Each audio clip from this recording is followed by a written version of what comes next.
नमस्कार दोस्तों, कैसे हैं आप सभी। आई होप आप लोग अच्छे होंगे, मस्त होंगे, एकदम जबरदस्त होंगे। तो आज आप लोगों के लिए एक नया सामान्य ज्ञान प्रश्नोत्तर आपके प्रतियोगिता परीक्षाओं पर आधारित उत्तर होने वाला है। तो नया सामान्य ज्ञान उत्तर ज्ञान का पिटारा आप लोगों के समक्ष आज साझा करेंगे। तो मेरा नाम निशांत कुमार है और आप देख रहे हैं एनकेपी प्रतियोगिता 2.0। तो हम लोग प्रश्न की ओर प्रस्थान करते हैं। तो आज का हमारा प्रथम प्रश्न है, निम्नलिखित में से कौन सा कथन बहुउद्देशीय नदी परियोजना के पक्ष में तर्क नहीं करता है। बहुउद्देशीय परियोजना उन क्षेत्रों में पाई जाती है जो पानी की कमी से ग्रस्त है। बहुउद्देशीय परियोजना जल प्रभाव को नियंत्रण करके बाढ़ को नियंत्रण करने में मदद करती है।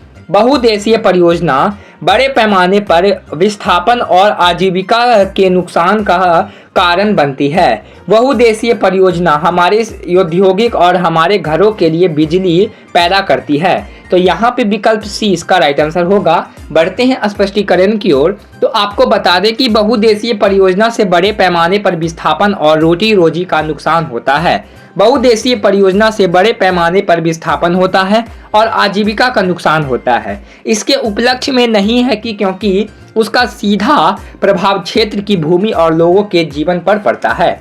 अगला प्रश्न, कौन सा ताजे पानी का स्रोत नहीं है। ग्लेशियर और बर्फ की चादरें, भूजल, सतही अपवाद, महासागर। तो इसका जो हो जाएगा डी, इसका राइट आंसर विकल्प जो है सही उत्तर होगा। बढ़ते हैं स्पष्टीकरण की ओर। तो आज का इस उपलक्ष्य में स्पष्टीकरण कुछ इस प्रकार से है कि इसलिए हम कह सकते हैं कि महासागर ताजे पानी का स्रोत नहीं है क्योंकि वहाँ खारा पानी मिलता है।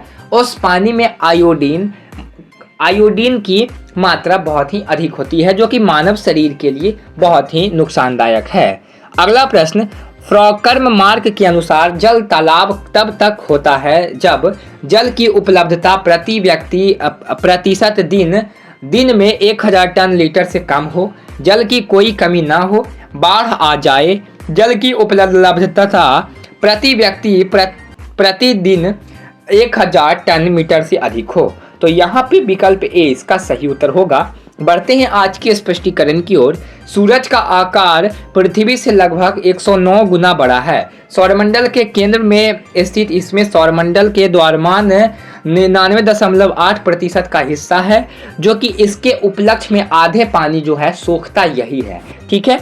अगला जो प्रश्न है कि निम्नलिखित में से कौन सा जल की कमी का कारण है। बढ़ती जनसंख्या, अधिक जनसंख्या की आवश्यकता वाली फसलों की खेती, सिंचाई सुविधा का विस्तार, खेती में कोई व्यक्ति और कुएं का ट्यूबवेल। तो यहाँ पे जल संचय तरीके, उद्योग, तो छत पर जल संचय प्रणाली। तो यहाँ पे ई और जी जो है इसका सही उत्तर होगा। तो स्पष्टीकरण की ओर बढ़ते हैं। तो अत्यधिक वर्षा कारण जल की कमी के लिए उत्तरदायी नहीं है। दिए गए विकल्प से विकल्प ग अत्यधिक वर्षा सही है। इसके उपलक्ष्य में औद्योगिक में वृद्धि होगी, बढ़ती जनसंख्या तथा जल साधनों का कुप्रबंधन जल की कमी के लिए उत्तरदायी भी है। अगला जो है, भाखड़ा नागर नदी घाटी परियोजना किस नदी पर बनाई जाती है।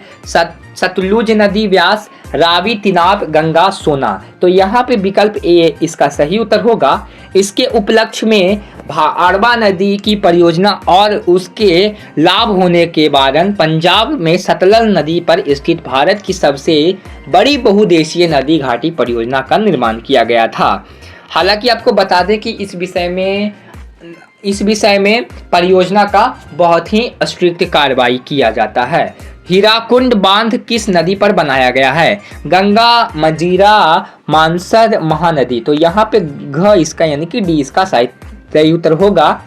तो इसके उपलक्ष्य में हम आज स्पष्टीकरण को देखते हैं। तो हीराकुंड बांध ओडिशा में महानदी पर निर्मित एक बांध है। यह समतापुर से 15 किलोमीटर दूर तक 1957 में महानदी पर निर्मित यह बांध सागर का सबसे बड़ा एवं सबसे लंबा स्रोत है। इसकी लंबाई जो है 25.8 किलोमीटर है अगला जो है भाखड़ा नदी नागर परियोजना का पानी मुख्य रूप से किसके लिए उपयोग किया जाता है?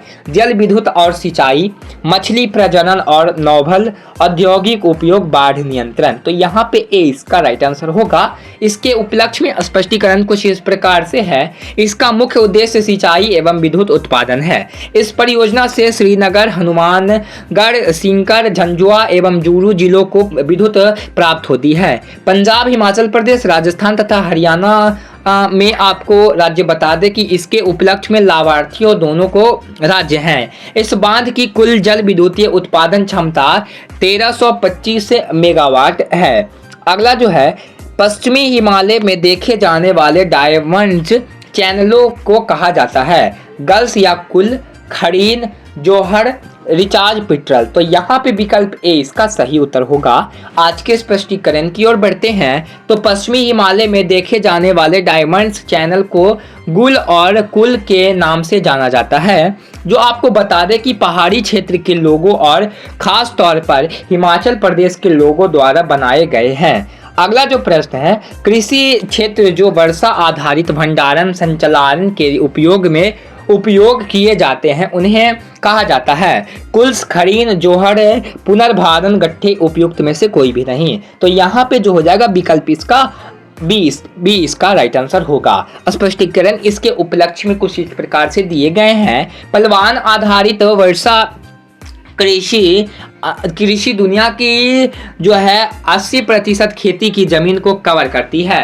हालांकि आपको बता दें कि कुल फसल उत्पादन में लगभग 60% का योगदान देती है। यूनेस्को 2009 हुई कई शुल्क और अर्ध शुल्क वर्षा आधारित कृषि प्रणाली में कम उत्पादन, आयस्क, खराब मिट्टी की उर्वरता और सीमित पानी और पोषण तत्व को निरूपण के लिए करता है। अगला प्रश्न आपके स्क्रीन पे ये रहा, पीने के लिए वर्षा जल को संग्रहित करने के लिए राजस्थान में देखी जाने वाले भूगत टैंकों को कहा जाता है? टंगा, खगीन, तालाब, कुल्स। तो यहाँ पे विकल्प ए इसका सही उत्तर होगा। इसके उपलक्ष्य में आपको बता दें कि टाका या पारा एक पारंपरिक वर्षा जल संचलन तकनीकी है, जो कि भारत के राजस्थान के थार रेगिस्तान क्षेत्र में आम है। इसका उद्देश्य एक परिवार और एक परिवारों में एक छोटे से समूह को पीने का पानी और पीने की सुविधा प्रदान करती है। आपको बता दें कि एक टाका वर्षा जल के संग्रहण के लिए उथल जमीन पर एक ठाका हुआ भूमिगत अपेक्षा कुंड होता है। अगला प्रश्न, पश्चिमी राजस्थान में आज प्रचुर मात्रा में पानी उपलब्ध है। छत जल संचलन, 12मासी राजस्थान नहर, टाकों का निर्माण, उपयुक्त में से कोई भी नहीं। तो यहाँ पे विकल्प बी इसका राइट आंसर होगा। अगला प्रश्न, वास्तविक ट्रिम्प सिंचाई प्रणाली क्या है? मणिपुर, मेघालय, मिजोरम, मध्य प्रदेश। तो यहाँ इसके उपलक्ष्य में बी इसका राइट आंसर होगा। इसके उपलक्ष्य में स्पष्टीकरण कुछ इस प्रकार से दी गई है। तो मेघालय में बांस ट्रिप सिंचाई विधि प्रणाली अपनाई जाती है, जिसमें आपको बता दें कि बांस की पाइपों का उपयोग उनके धारा का सुरिचान का दोहन करने के लिए किया जाता है। इस प्रणाली में प्रति मिनट बांस पाइप प्रणाली में प्रवेश करने वाला लगभग 18 से 20 लीटर पानी कई सौ मीटर तक पहुंचाया जाता है। अगला प्रश्न, एकमात्र राज्य जिसने सभी घरों में छत पर वर्षा जल संचलन संरचना को अनिवार्य कर दिया है? आंध्र प्रदेश, कर्नाटक, तमिलनाडु, पश्चिम बंगाल। तो आपको बता दें कि इसका सी इसका राइट आंसर होगा। इसके उपलक्ष्य में स्पष्टीकरण इस प्रकार से दी गई है। तमिलनाडु भारत का पहला ऐसा राज्य है कि जिसमें राज्य के भीतर किसी भी या सभी घरों को छत पर वर्षा जल संचलन करने को अनिवार्य कर दिया गया है।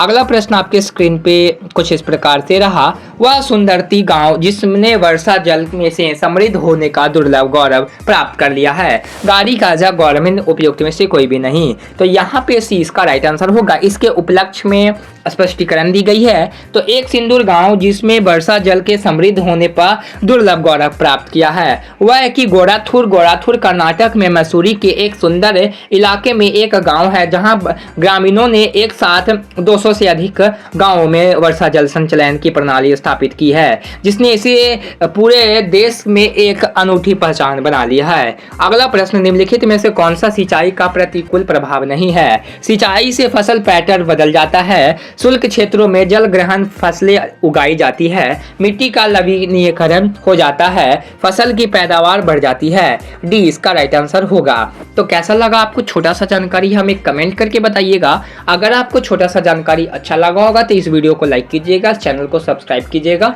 और ज़्यादा से ज़्यादा इस वीडियो को शेयर कीजिएगा। धन्यवाद दोस्तों।